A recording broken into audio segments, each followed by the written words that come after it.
You're listening to the Veterinary Innovation Podcast.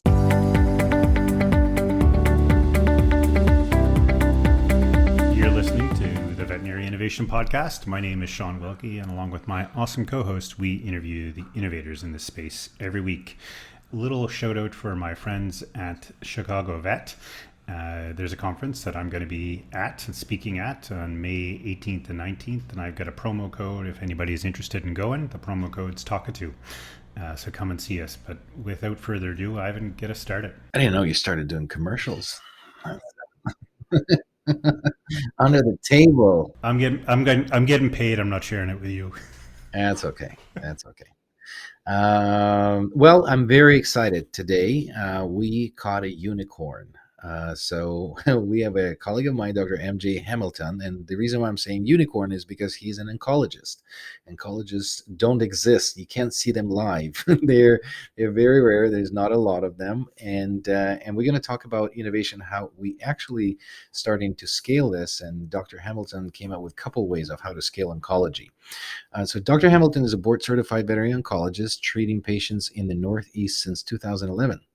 He has been commissioned to start multiple oncology departments in the Northeast, participate in clinical trials, and is asked to lecture frequently. He became the first mobile oncologist in the country. In the world, actually. Okay, right. His practice, Private Veterinary Specialties.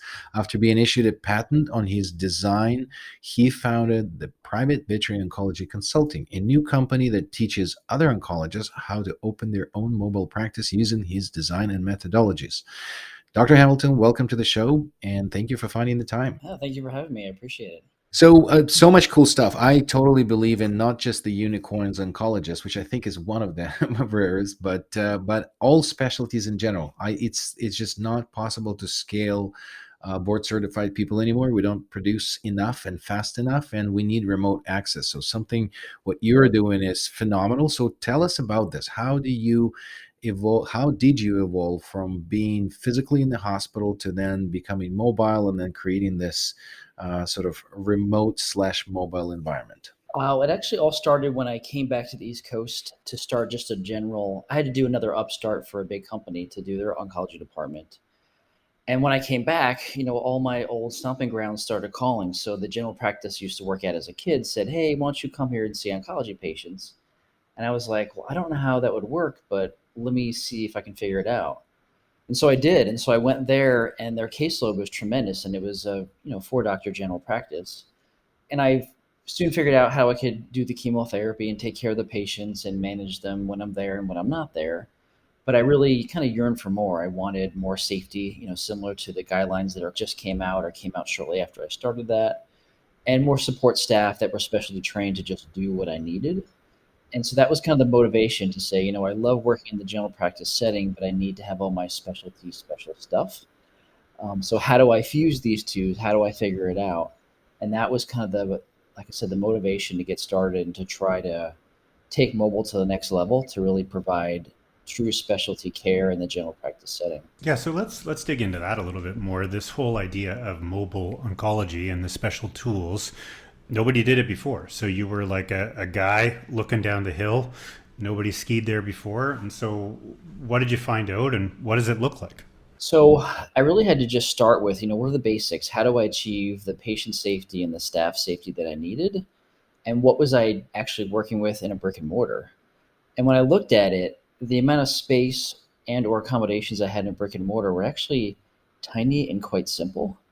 So I was like, why am I just doing this here? I'm sure I can create this as a mobile thing. And I realized it didn't take a whole lot of room or space to kind of get it all done.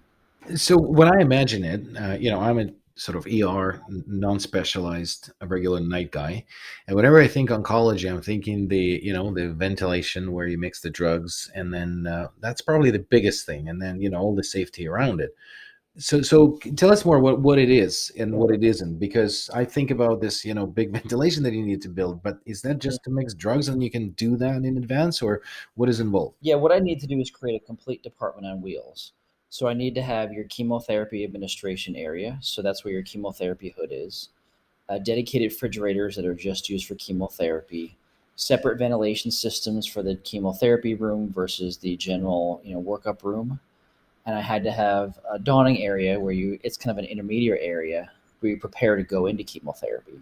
So basically create a 3-room design based on the standards that are out there, to where we have a dedicated space where we just do catheters and blood work and exams, non-hazardous things.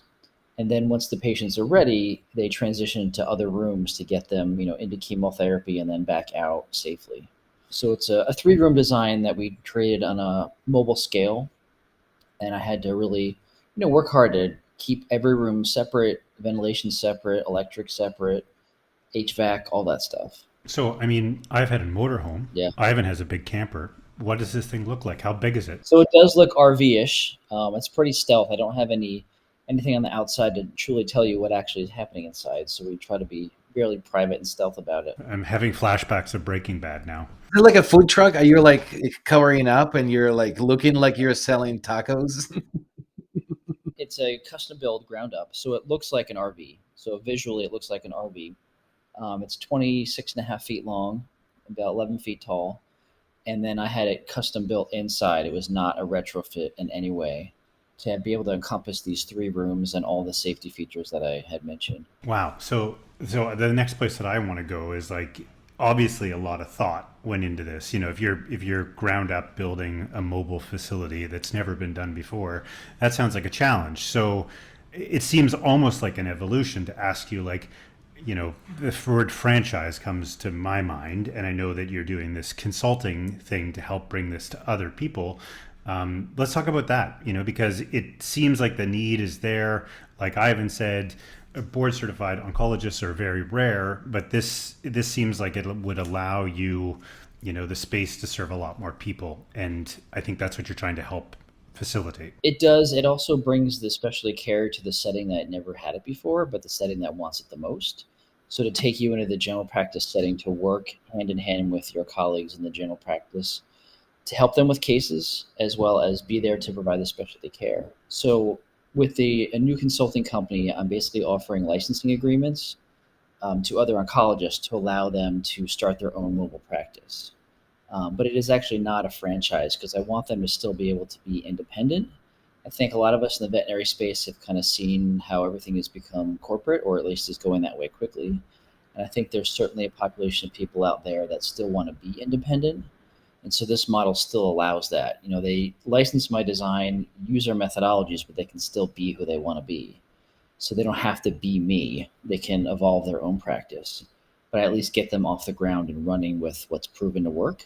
So that's kind of how I'm hoping that the new company will allow us to scale a bit and give oncologists a new opportunity to work in a different way. You could have like your own RV dealership just for chemo. But so can you tell me a little more? I'm trying to understand it from the clinical perspective. How does that incorporate? Because it's just, so when you would come out, you really treat the patients, but you probably want to do something in advance. So if you can walk me through a clinical case, and then I'm suspecting a lymphoma patient, and then how do you support it from the remote? And then how do you stack the patients so when you come to a certain clinic, you have your full day or a couple of days worth of work? Like, how does that help us imagine it from the GP perspective? How could we use you? So it's remarkably similar to what happens in brick and mortar traditionally. So our department is a department on wheels. I have my own blood machines, chemotherapy hood, staffing, everything, phones, internet, all that stuff. So the owner experience is they still meet me in the lobby just like they would at any facility. We go into the exam room like they're used to. We do our exam. We talk about the plan, my recommendations, things like that. Then once that's done, just like brick and mortar, I walk out the door towards the treatment area, and then I just walk out the side door to oncology, and I go in with the pet, and then I work with my staff to get done what we need to do. So CBC, blood work, catheter, all that stuff is done. Once I've approved that, they go into the donning area for the staff to put on their personal protective equipment. And then everybody goes into chemotherapy after that. The treatment is done, and then everything happens in reverse. So for the pet owner, it's the same experience they would have in any brick and mortar. And for the pet, they just walk a little bit farther, I guess, to get to oncology. But it's designed to be a very similar experience to what's already there. And just from the workup of the case, like from that perspective, like a little further out, when let's say in the GP, when we don't deal with, with oncology, and then we know that you're in the area and you could come, like how would that hospital, that process of we're diagnosing, and then do they start consulting with you towards the treatments, or? Yeah, so both. If I'm in the building with the vets that are hosting my services, I'm in their main treatment area, just like you are. And we just start up a conversation about a case just naturally, like it would happen in any brick and mortar setting. For my host locations, that's how it works. They'll just say, "Hey, I got this lymphoma case coming in. Do you want this done or that done?" And I'll kind of guide them through it, which really helps the cases get worked out faster. For other veterinarians, they can just refer in the case like they would to any brick and mortar specialty.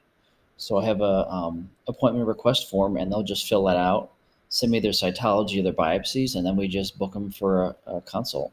It's so cool, MJ. It sounds like to me like what you've set up is, an oncology department for, several of these partner hospitals that don't have an oncology department, and your oncology department just happens to show up and be there, at a certain scheduled time. So these facilities that you're partnered with or working with, it's almost like they've built a new wing onto their hospital and it just happens to be in the parking lot.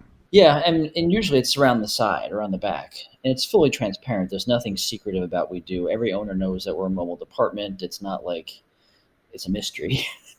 No, no, this just sounds absolutely incredible because I'm thinking like, you had mentioned about the corporate groups. Like there's lots of corporate group hospitals that don't have an oncology department.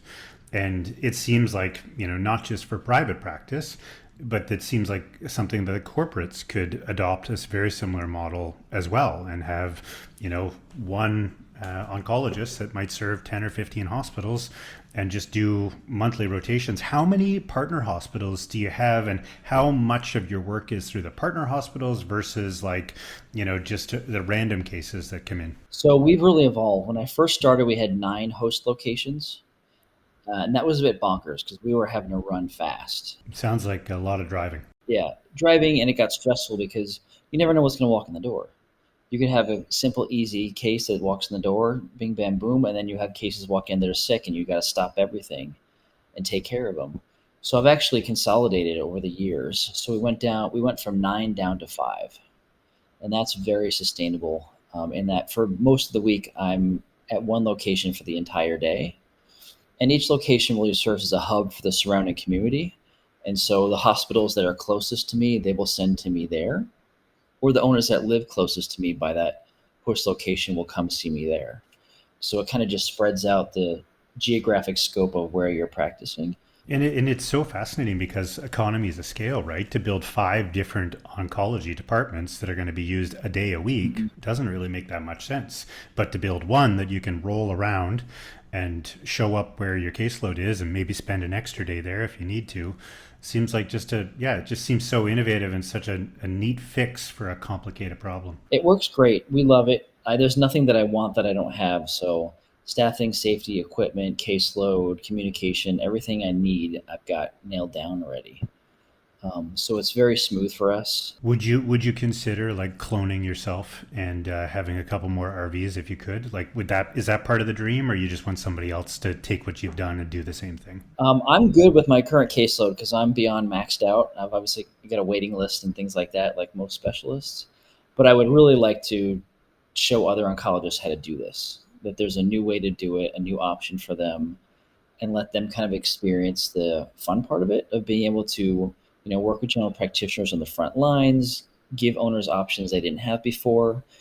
Because the other part of it is the owner experience, and that when you're the specialist at the general practice setting, their level of comfort goes up.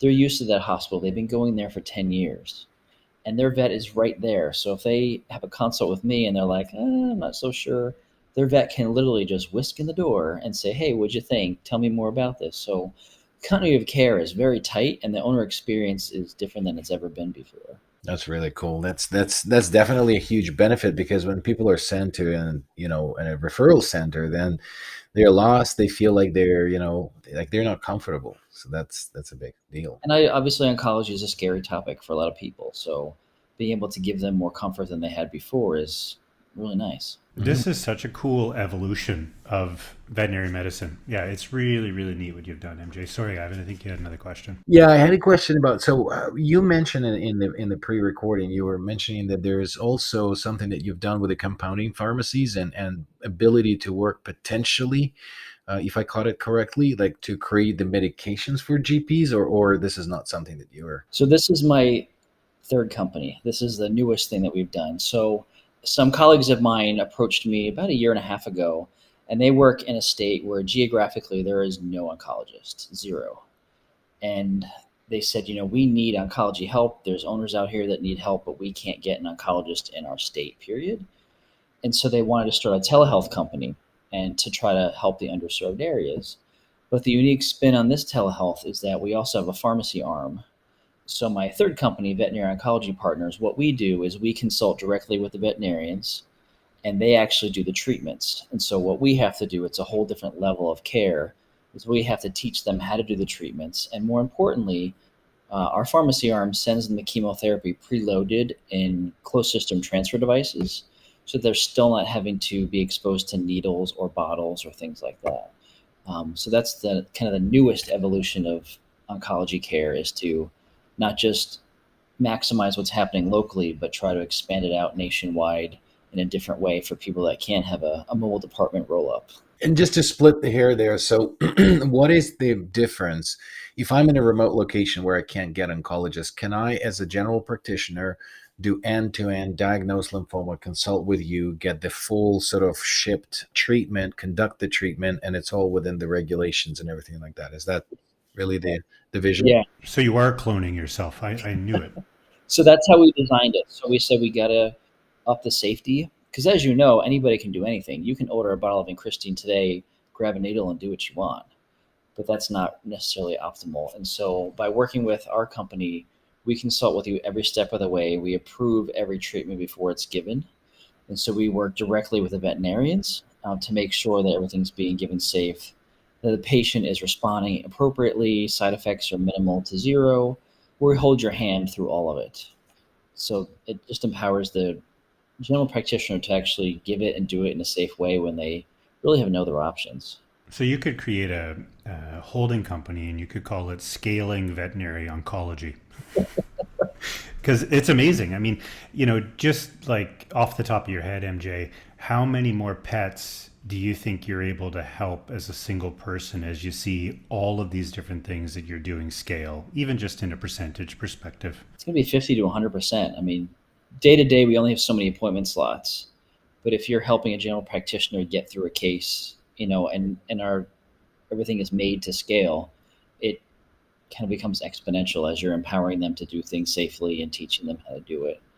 But at the end of the day, I can only do so much. It's so cool. I mean, this is exactly what we're looking for when it comes to this idea for this podcast, is to find people that are innovating their way out of these problems that veterinary medicine has. So it's really cool to have you on the show. Well, we blew through the time as we usually do, and when this conversation is so engaging, it happens so fast. So really fascinating story. I'm actually now curious in which areas do you operate in, if you don't mind, and then where can people find all three of your businesses and can access it? I think that for a lot of listeners, it will be the third one where it's truly remote. But for those that are local, it will be also interesting to hear, where do you practice? So my day to day is in central New Jersey. So that's Private Veterinary Specialties, and that's where I have my 5 host locations that I see owners face to face, and it's kind of boots on the ground stuff. My spinoff company to consult with other oncologists to teach them how to do the day-to-day in a mobile setting is Private Veterinary Oncology Consulting. So we too are based out of New Jersey, but it's nationwide so that anyone in any state can build their own mobile oncology department. The third company, Veterinary Oncology Partners, we are based out of Lexington, Kentucky, and we are currently beta testing in 7 states, with different general practitioners making sure that all the methods are working properly, and safeties and processes and procedures. But they can find us online. Awesome. Well, MJ, we'll get all of the links for your different companies. Seems like you have just a ton of spare time. We'll put them in the show notes. And thanks for joining us. It was a pleasure to have you. We got a couple of questions that we like to ask all of our guests. The first is a YouTube video, a TED Talk, a book, something that you've read or ingested in some way. A lot of the TED Talks really gets you fired up because you see someone who's innovating and thinking outside the box. But at the end of the day, I think it's kind of up to all of us to have our own inspiration. So you can catch the fire from someone else, but you have to actually do the work yourself. So would say I get motivation from a lot of them, but I can't point to one in particular where I think that's the one and that's the moment. The second question that we usually ask, is there an innovator or another interesting person in our industry that you think would be a good guest for this podcast? Yeah, I actually work with a mobile ultrasound group that's quite unique in that they also, besides the fact that they're mobile, their radiologists read live. So I think a lot of you guys are used to having a mobile ultrasound tech or doctor come to your practice. But with their model, their radiologist actually reads live while a technician is doing it to make sure that the radiologist is fully involved while things are happening. And that's Pulse Vet Mobile Ultrasound, and they're based out of New Jersey also. Thank you so much for listening to the Veterinary Innovation Podcast. If you want to hear about our new episodes, please follow us on any social media channel. Also, you can check out our website at veterinaryinnovationpodcast.com. See you next week.